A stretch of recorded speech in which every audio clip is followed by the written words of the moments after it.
He thought he was smart enough to ruin her reputation. He thought no one would ever believe her.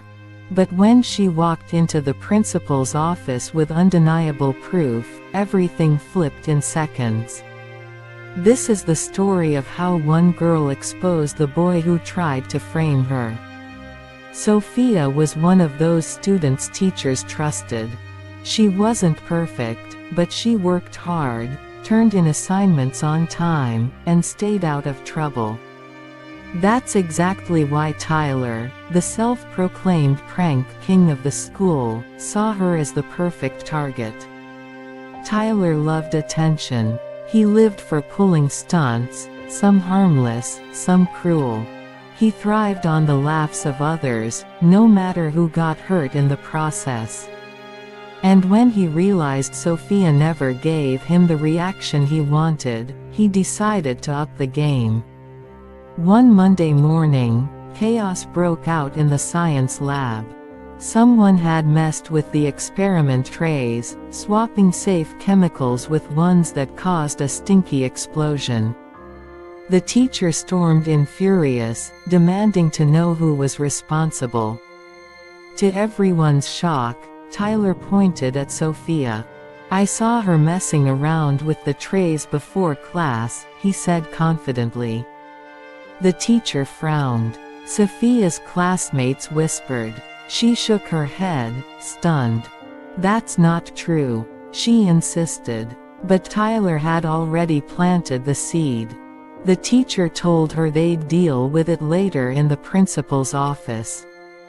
For the first time, Sophia felt cornered. She had never been in trouble before. And if her parents thought she had endangered a class, the disappointment would crush her. But Tyler didn't know one important thing. Sophia had recently started journaling her school days with short videos. Every evening, she recorded clips of her study sessions and even little things like setting up her desk before class. That morning, she'd filmed herself tidying her station, far away from the experiment trays Tyler claimed she touched. Sophia's fear quickly turned into determination. She wasn't just going to clear her name, she was going to expose Tyler. At lunch, she quietly told her two closest friends what was happening. They weren't surprised. Tyler had pulled stunts on them before.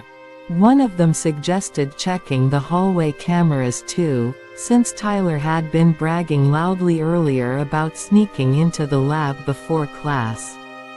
Sure enough, when they asked the hall monitor to review the footage, there he was, Tyler slipping into the science room before anyone else arrived. By the time the principal called Sophia into the office, she was ready. Tyler sat in a chair across from her, arms folded, smirking like he'd already won.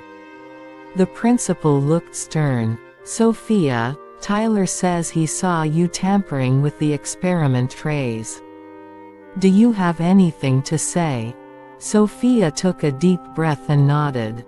"Yes, I do." She pulled out her phone, opened her video log, and showed the clip from that morning, clear proof that she never went near the trays.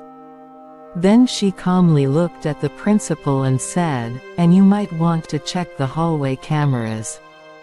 The principal raised an eyebrow and made a quick call.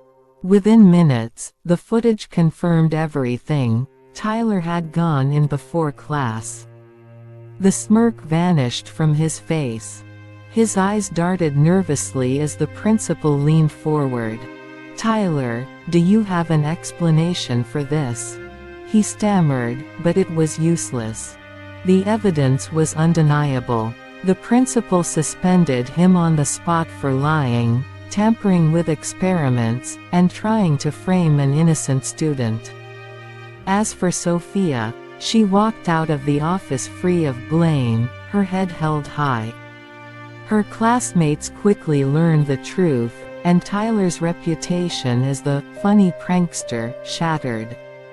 Nobody wanted to hang around the guy who tried to ruin someone's life just for laughs. Sophia's friends cheered for her. She hadn't just defended herself, she had taught everyone a lesson. If you stay calm, gather proof, and fight back smartly, you can turn any setup into the downfall of the person who planned it. And that's how Sophia exposed Tyler when he tried to frame her.